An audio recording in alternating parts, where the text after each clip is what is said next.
कि अगली जंग किस देश से हो सकती है। ऑपरेशन सिंदूर के दौरान कुछ ऐसा हुआ था जिसने भारत को चौकन्ना कर दिया। ऐसे में पीएम मोदी चाहते हैं कि देश की जनता उनकी बात को गंभीरता से ले। पीएम मोदी ने देश के लोगों से अपील करते हुए कहा है कि विदेशी सामानों पर अपनी निर्भरता को पूरी तरह से खत्म कर दीजिए। पीएम मोदी का बयान सुनते ही पता चल जाएगा कि भारत की अगली जंग चीन और अमेरिका से होने वाली है।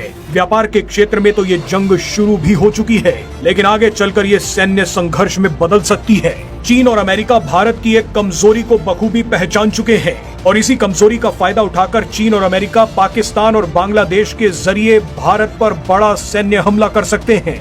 इसलिए पीएम मोदी ने भारतीय लोगों को एक कसम खाने के लिए कहा है।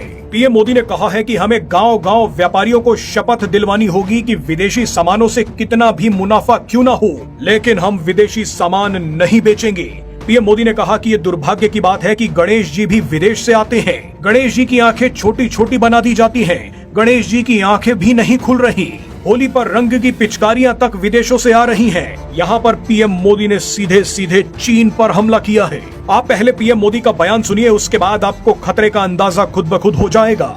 अगर आपने पीएम मोदी के बयान को हल्के में लिया तो आपका भविष्य खतरे में पड़ सकता है, क्योंकि इस बयान के बाद जो सच हम आपको बताने वाले हैं वो आपके पैरों के नीचे से जमीन खिसका देगा।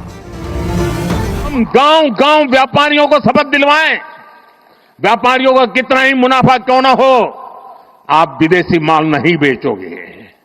लेकिन दुर्भाग्य देखिए, गणेश जी भी विदेश से आ जाते हैं। छोटी आंख वाले गणेश जी आएंगे। गणेश जी की आंख भी नहीं खुल रही है। होली रंग छिड़कना है, बोले विदेशी। हमें पता था, आप भी अपने घर जाकर के सूची बनाना। सचमुच में ऑपरेशन सिंदूर के लिए एक नागरिक के नाते मुझे एक काम करना है। आप घर में जाकर सूची बनाइए कि आपके घर में 24 घंटे में सुबह से दूसरे दिन सुबह तक कितनी विदेशी चीजों का उपयोग होता है। आपको पता ही नहीं होता है। आप हेयर पिन भी विदेशी उपयोग कर लेते हैं, कंघा भी विदेशी होता है, दांत में लगाने वाली जो पिन होती है वो भी विदेशी घुस गई है, हमें मालूम तक नहीं है, पता ही नहीं है। दोस्तों, देश को अगर बचाना है, देश को बनाना है, देश को बढ़ाना है, तो ऑपरेशन सिंदूर ये सिर्फ सैनिकों के जिम्मे नहीं है। ऑपरेशन सिंदूर 140 करोड़ नागरिकों के जिम्मे है। भारत के लोगों ने अगर पीएम मोदी की ये बात मान ली तो आप लिख कर रख लीजिए कि चीन और अमेरिका जैसे देश भी मिट्टी में मिलाए जा सकते हैं। अभी वास्तविकता ये है कि भारत अमेरिका और चीन पर व्यापार के लिए निर्भर है। चीन और अमेरिका से व्यापार बंद हुआ तो भारतीय अर्थव्यवस्था को बड़ी चोट लगेगी। भारत दुनिया की चौथी सबसे बड़ी अर्थव्यवस्था बन गया है, लेकिन अब भारत को और तेजी से काम करना होगा।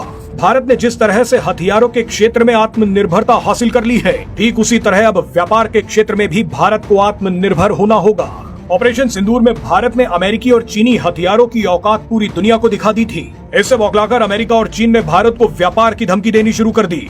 ट्रंप ने तो सीधे सीधे विदेशी कंपनियों को भारत में नाकाम करने की चेतावनी दे दी। चीन ने भी पैसे और व्यापार की ताकत दिखाकर पाकिस्तान और बांग्लादेश को मजबूत करना शुरू कर दिया है। ऐसे में अगर भारत व्यापार के क्षेत्र में आत्मनिर्भर नहीं बना तो आने वाला भविष्य बहुत अंधकार में जा सकता है। भारत के लोगों को कसम खानी होगी कि वो देश में बना सामान ही लेंगे, अपने पैसे को देश में ही खर्च करेंगे। कहीं घूमने भी जाना है तो भारत में ही जाएंगे।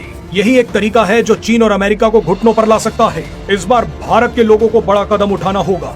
आप लिखकर रख लीजिए कि भारत के वामपंथी और कट्टरपंथी किसी भी वक्त पूरा देश चीन और अमेरिका को बेच सकते हैं। ऐसे में जिन लोगों को देश से प्यार है उन्हें देश को बचाने के लिए आगे आना होगा। अपने लिए नहीं तो अपने बच्चों के भविष्य के लिए। जहां तक हो सके चीनी सामान का बॉयकॉट कीजिए, देश में बने सामान का इस्तेमाल कीजिए।